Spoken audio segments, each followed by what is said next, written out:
Yeah, something has happened to Burna Boy recently. Burna Boy was beaten up at a club in Lagos, according to reports making around on social media right now, and I will talk about that. I have a lot of things to talk about in my videos. Before I jump right in, I want you guys to kindly subscribe to my YouTube channel. Hit the subscribe button below, the bell notification icon, to always get notifications each time I upload my videos. But if already subscribed, thank you for subscribing, and make sure you share my videos across social media platforms so that others will get to see what is trending and what we are talking about on social media.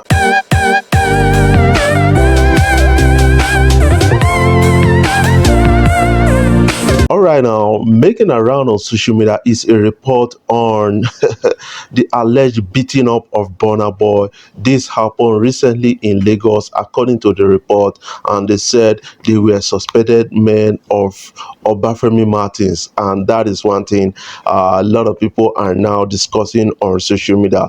You will all recall that at Obafemi Martins Club, something happened between Burna Boy and CDQ when Burna Boy allegedly stabbed CDQ at the time, and that generated into a somehow kind of reactions on social media, and a lot of people actually talked about that.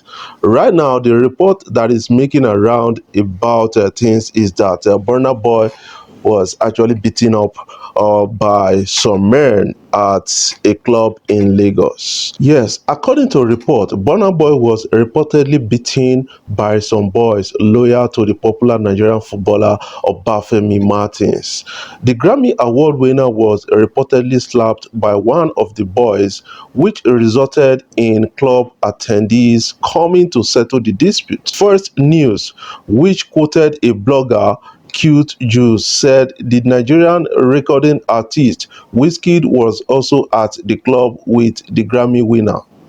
But Wizkid go hide somehow, sha. Wizkid, however, left where the dispute got heated. Last night was total violence at the club Victoria in Lagos as one of Obafemi Martins' boy landed dirty slabs on Burna Boy's face. From our confirmed sources, the singer was beaten to stupor. It took some kind of club attendants to save the situation by calming Obafemi boys, who appeared to be ready to beat the whole Burna Boys who accompanied him to the club. It was reported how Burna Boy disrespected Obafemi at a nightclub in Lagos, where one of the Burna Boys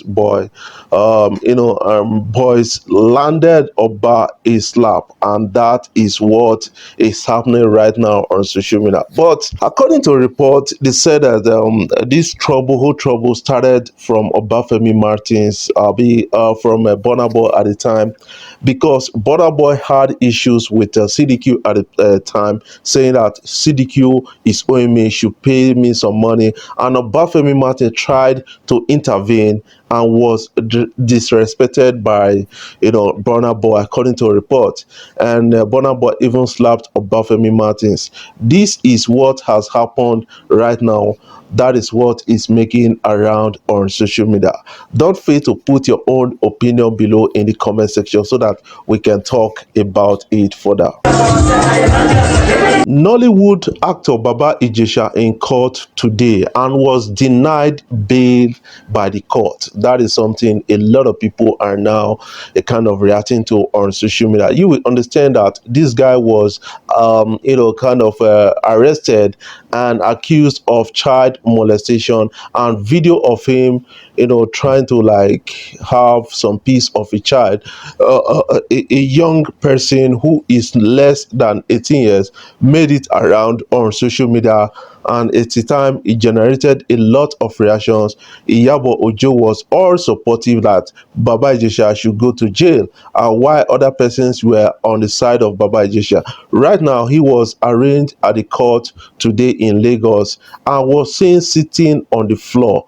This guy happens to be tired of the whole situation, holding up some kind of motivational book, and then sitting on the floor, and that is a mess of Baba Ijesha. That is one thing that a lot of us are now talking about on social media. You will all understand that at the point in time, Baba Ijesha was granted bail but could not meet the bail condition, and a lot of reactions, a lot of criticism actually happened that time, and was he kept in police custody. Right now arraigned at the court and denied bail, and this guy is going back to jail. But the evidence pointing against Baba Ijesha is that he's going to have a piece of jail term. That is something I believe about the whole thing. We recovered over ₦1 billion from a civil servant. From the desk of EFCC, they said we recovered ₦1 billion from a civil servant. That is EFCC actually speaking, and a video to that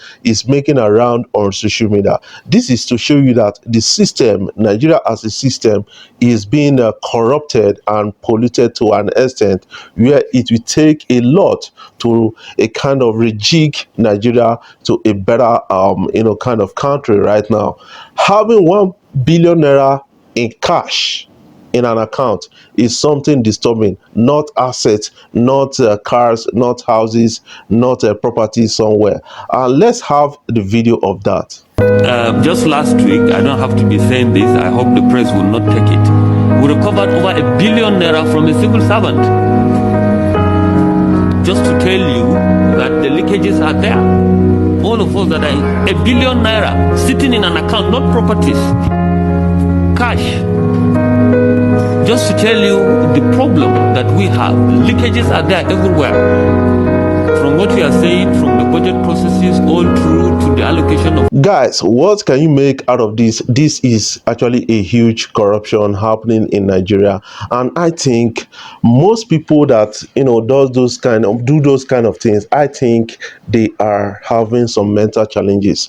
I have also one report about the former EFCC, the former NNPC boss who stole some billions of naira and in hard currency. Let's have that report so that you will get to understand the caliber of people we have in positions. What you're seeing are real life pictures. The said house where the EFCC discovered huge funds amounting to $9.8 million, allegedly belonging to the former group managing director of the NNPC, Mr. Andrew Yakubu. This is number 9 Chikun Street, a detached semi-one-bedroom apartment in Sabuntasha. Nothing about this environment and the apartment gives away such information about the amount of money stored here. An eyewitness, Joseph Abba, who runs a tailoring business in the neighborhood, attempts to describe the scenario that played out the day the EFCC operatives came calling. They heard that they were asking of the man that where is the man's house, that they want to see him. The man was not present, it was his brother. It was his brother that was present. So the brother said that his brother is not at home, he traveled. They were contemplating, thinking of argument. Then they asked the man to show them the room where his brother kept money. He said that he don't know everything, nothing that he knows. See, before either one of them knows something about it, before they directed them to decide. Before they asked the man to give them key, say he don't have key. Before they forced the door open. The compound is a ghost place now, for obvious reasons. But the residents of the area say they can't reconcile the huge sums with the location. That kind of money is good to help the poor. And you don't use it to help people. Just keep it, put AC on the money is just cooling down. At least he's supposed to use that money to even gravel this our road.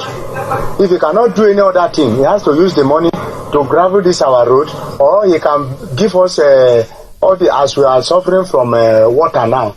He's supposed to dig borehole for us. I will urge the authorities to do proper investigation of how the money came about, because everybody knows the kind of economy in which we are and the suffering in the land. The man in the eye of the storm, Mr. Andrew Yakubu, an engineer who worked with the NNPC for over 30 years, is reported to have admitted ownership of the money.